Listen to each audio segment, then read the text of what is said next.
네, 마켓 리더에게 듣는 시간으로 이어지겠습니다. 오늘 함께 하실 분은요. 한국투자증권의 김대준 연구원님 모셨습니다. 어서 오세요. 네, 안녕하세요. 네, 오시는 길 덥진 않으셨어요? 네, 괜찮았습니다. 지하철 시원하더라고요. 다행입니다. 지하철은 시원하지만 이렇게 또 걷다 보면은 땀이 또 삐질삐질 벌써 나기 시작하더라고요. 여름이 온 건 아닌가라는 생각이 드는데 증시에도 이 서머 랠리가 기대된다라는 말이 솔솔 불고 있습니다. 오늘 점검해 보겠습니다. 주제 먼저 화면으로 공개할게요. 자, 오늘의 주제는요. 6월의 서머 랠리 시작될까요? 입니다.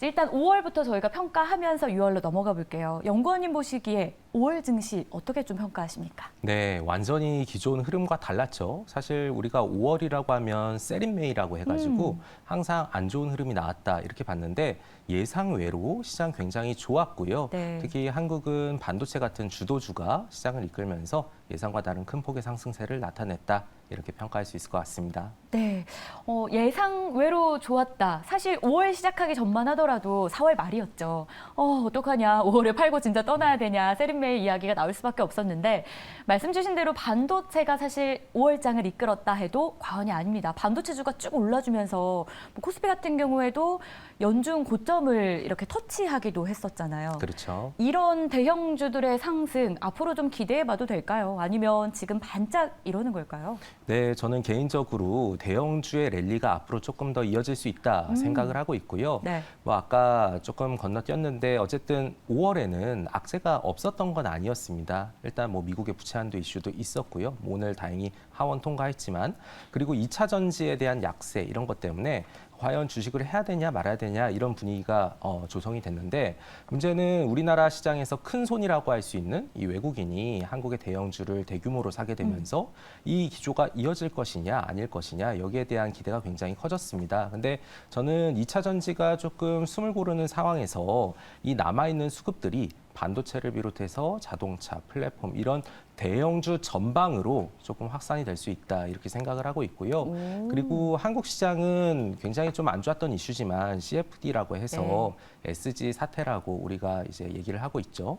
그것 때문에 중소형주에 대한 접근성이 예전보다는 좀 떨어졌습니다. 그래서 여러 가지 변수들을 좀 종합을 해보면 대형주에 조금 유리한 환경이 조성되고 있다 이렇게 말씀드릴 수 있겠습니다. 그럼 중소형주는 쉬어갈 수 있다 이렇게 보시는 거세요? 아무래도 탄력 자체가 대형주보다는 조금 약해질 수 있고요. 물론 시장에서 테마로 부상되는 것들은 괜찮은 흐름을 보이겠지만 전반적으로 코스닥이나 아니면 중소형주 같은 경우에는 약간 탄력이 약해질 수 있다 이렇게 말씀드립니다. 상황 자체가 대형주한테는 유리할 수 있는 상황이지만 중소형주는 그래도 좀 쉬어갈 수 있다라는 점, 테마 장세를 제외한다면요. 이렇게 정리를 해주셨는데 자 그럼 잘 가는 쪽 한 번 더 점검하겠습니다. 코스피 3천 갈 수도 있다라는 이야기가 바람이 불고 있어요. 이런 이야기가 나오는 배경 뭘로 꼽을 수 있을까요? 뭔가 이유가 있으니까 이런 말도 나오는 게 아닐까요? 네, 아무래도 뭐 반도체가 올라가고 있고요. 네. 뭐 이익 턴어라운드, 그러니까 업황이 정말로 안 좋은 것에서 이제는 회복이 된다. 이런 기대를 반영하고 있는 것 같은데 좀 저는 개인적으로 갈 수는 있지만 네. 올해 중에는 조금 너무 빠른 전망 아닌가 이렇게 생각을 하고 있습니다. 3천 올해는 좀 어려울 것이다. 그러면 올해로 좀 길게 보면 몇 가지 갈 것으로 연구원님은 생각하세요? 네, 저희는 공식적으로 한 2,800 정도 좀 될 것 같고요. 뭐 오늘도 올랐다가 약간 횡보하고 왔다 갔다 하는 흐름인데 지금 2,600포인트라는 이 마디선을 넘는 게 굉장히 힘든 상황입니다. 왜냐하면 우리가 주식시장에서 숫자만 보는 게 아니라 이 숫자가 어떤 의미를 갖고 있느냐를 보는데 지금 이 2,600이라는 숫자는 12개월 후행, 그러니까 지금부터 과거 12개월까지의 여러 가지 가치들을 반영을 했을 때 이 장부 가치하고 시장 가치가 동일해지는 그런 가격이에요. 그래서 이게 어떤 의미냐면 정말로 시장에서 좋아지는 환경이 나와야 이 PBR 1배를 뛰어넘고 위쪽으로 갈 수 있다 이렇게 보는 거거든요. 근데 지금은 아직 그렇게 좀 보기 어렵고 분명히 좀 넘길 수는 있겠지만 뭐 시간이 좀 필요할 것이고 그렇기 위해서는 뭐 오늘 수출도 나왔지만 별로 안 좋게 나왔죠. 이 수출이 뚜렷하게 조금 회복이 되는 것들 그리고 반도체 나머지 품목들에 대한 개선세 이런 것들이 다 갖춰져야 조금 더 올라갈 수 있다 이렇게 생각을 합니다. 금리 관련해서는 변수가 될 건 없을까요? 일단 금리는요. 저희는 미국은 5.25죠. 네. 그런데 이게 안 올라갈 것으로 예상을 하고 있고요. 네. 여기서 멈출 가능성이 더 높다라는. 굉장히 높다고 보고 있습니다. 네. 그러면 앞서서 저희가 앞 코너에서도 이야기가 나왔지만 사실 어떤 연준 어떤 의원의 말 한마디에 오를 가능성이 뭐 60%까지 올라갔다가 또 누구의 말에 40%까지 떨어졌다 왔다 갔다 합니다. 이것조차도 하우스에서는 아닐 것이다. 네, 일단 아마도 그 얘기가 나오는 게 블라드 세인트루이스 연은 총재가 네. 아닐까 싶어요. 근데 그분 굉장히 매파하고요. 근데 올해 FOMC 투표권은 없습니다.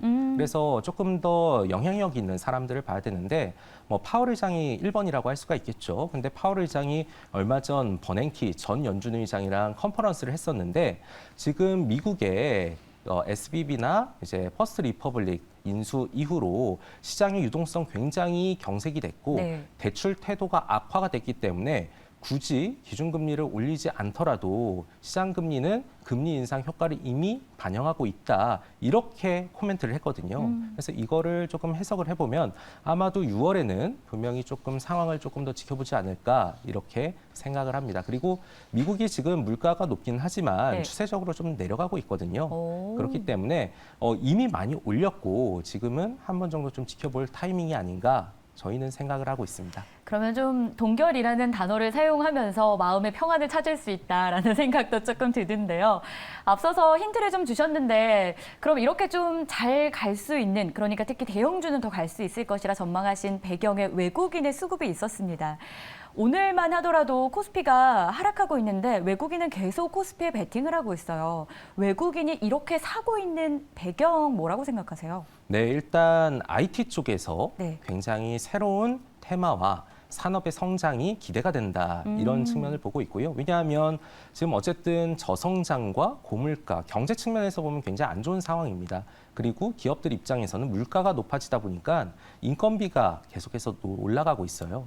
그런데 여기에서 이 효율성을 추구할 수 있는 하나의 테마가 형성이 된 게 엔비디아가 만들고 있는 네. 생성형 AI. 이 우리가 챗 GPT를 쓰면 굉장히 답변이라든지 이런 것들이 빠르게 나오잖아요. 그리고 이 AI는 뭐 여러 가지 그림이라든지 아니면 설계라든지 전반적으로 다 이루어지고 있기 때문에 이거를 하기 위해서 과연 무엇이 필요할까? 여기에 대한 고민이 전 세계 투자자들한테 다 있는 것 같고요.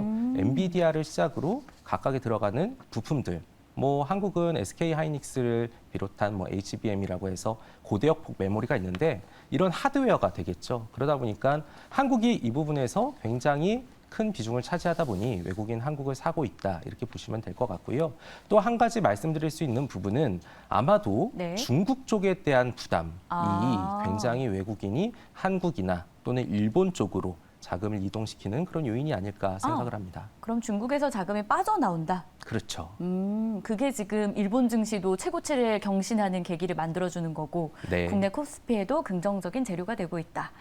중국 이야기까지 들어봤는데 그럼 이렇게 외국인이 계속 매수하고 있는 이것, 그리고 반도체를 유난히 사고 있는 지금 이 상황, 좀 누리기만 해도 괜찮을까요? 네, 일단 저는 비중을 계속 늘려나가는 단계가 이제 도래했다 생각을 하고 있고요. 네. 뭐 오늘 같은 경우에는 약간 조금 조정을 받고 있긴 한데 사실 제가 오기 전에 보니까 삼성전자는 약간 마이너스고요. SK 하이닉스는 좀 올라가고 있는 상황이었습니다. 근데 이 흐름은 저는 아까도 설명드렸다시피 우리가 새롭게 효율성을 추구하는 측면에서 특히 AI의 발전이 있다면 분명히 반도체는 회복이 될 수 있을 것이라고 생각을 해요. 그리고 오늘 수출 데이터도 보게 되면 네. 전년 동월 대비해서 반도체가 마이너스긴 하지만 지난 4월 수출보다는 좋아지고 있는 그런 그림입니다. 그래서 앞으로 분명히 업황이 올라갈 것이라고 기대가 되기 때문에 이 부분은 외국인 입장에서 선제적으로 사는 거죠. 그래서 우리 개인 투자분들도 이 큰형님 외국인의 뒤를 따라서 사도 저는 충분히 무방하다 생각을 하고 있습니다. 그럼 이 같은 바이코리아는 언제까지 이어질 것으로 예상하시는지요? 네, 아마 올해까지는 계속해서 이어질 것 같고요. 네. 일단 뭐 아까 매크로도 잠깐 설명드렸지만 미국은 금리를 더 이상 올리지 않을 것 같고요. 그렇게 되면 한국도 금리를 올릴 유인은 없겠죠. 그런데 그쵸. 한국은 조금 더 금리를 낮출 그럴 가능성도 있습니다. 오. 네, 그런 상황에서 외국인들도 지금 자금이 들어오고 있고 네. 반도체도 삼성전자의 감산을 통해서 이제 업황이 좀 반등한다 이런 것들을 감안하게 되면 굳이 한국 시장을 피할 필요는 없다. 특히 작년과 다른 환경이다 이렇게 보고 있고요. 이제는 조금씩 조정을 보일 때마다 비중 늘려가는 그런 전략이 필요하고 저희가 2,800이라고 말씀드렸기 때문에 지수로 보게 되면 지금 한 7에서 8% 정도 업사이드가 충분히 있습니다. 그래서 한국 시장 나쁘지 않을 것 같다. 이렇게 말씀을 드려보겠습니다. 좋습니다. 중국 이야기 앞서서 나와서 같이 점검합니다. 중국 증시 이 성장세가 좀 둔화되고 있는 상황이고요. 또 위안화도 약세입니다. 국내 시장에 미칠 영향을 정리해 본다면 어떤 것들이 우리에게 영향이 될까요? 네, 아무래도 중국 쪽에 들어가는 수출 품목들이 굉장히 안 좋을 거예요. 일단 반도체가 들어가는 부분이 있는데 반도체는 사실 뭐 미국 쪽으로도 들어가기 때문에 상쇄가 될 것이고요. 일반적으로 화학이나 철강 이런 우리가 시클리컬 경기 민감 산업이라고 불리는 이런 종목들이 있는데 아마 굉장히 좀 부진한 실적을 나타낼 겁니다. 중국이 회복을 하게 되려면 뭐 금리를 인하한다든지 부양책을 써야 된다든지 여러 가지 조치가 필요한데 지금 그럴 수 있는 단계가 아니에요. 왜냐하면 위안 달러 환율이 지금 7.1 위안 넘을 정도로 굉장히 위안화가 약세입니다. 그런데 경기 부양을 하기 위해서 금리를 내린다? 별로 생각할 수 없는 상황인 거죠. 그렇다고 금리를 올리기에는 또 경기에 충격을 주다 보니까 중국은 지금 굉장히 진퇴양난인 상황이다. 그래서 이 중국의 모멘텀이 약화되고 있는 이 상황을 감안하면 한국도 중국의 민감도가 높은 그런 시클리컬 산업들은 굉장히 좀 쉬어갈 가능성이 높다. 이렇게 생각을 합니다. 어쨌든 경기가 안 좋으니까 국내에도 영향을 미칠 수밖에 없다라고 해주셨는데 그래도 또 볼 수 있는 기대감 중에 하나가 이 정부의 정책 아니겠습니까? 조용하다가도 정책 이슈가 딱 나오면 그거를 기다렸다는 듯이 물고 관련 섹터들이 오르기도 해요. 6월 이제 시작을 했는데 저희가 6월 정책 좀 기대감 솔솔 불만한 그런 섹터 어디를 볼 수 있을까요? 일단 정부가 주목하는 섹터는 여러 군데가 있습니다. 뭐 반도체가 있고요, 소부장이 있고, 2차 전지, 해외 건설, 원전, 방산 이런 식으로 진행이 되는데 일단 2차 전지는 사실 저는 탈락했다고 보고 있고요. 왜요? 일단 전고체에 대한 투자는 많이 진행이 되겠지만 과열 논란이 있기 때문에 이거를 해소하기 전까지는 2차 전지에 대한 산업은 좋지만 주가는 사실 그렇게 투자할 유의는 지금 상황에 없는 거죠.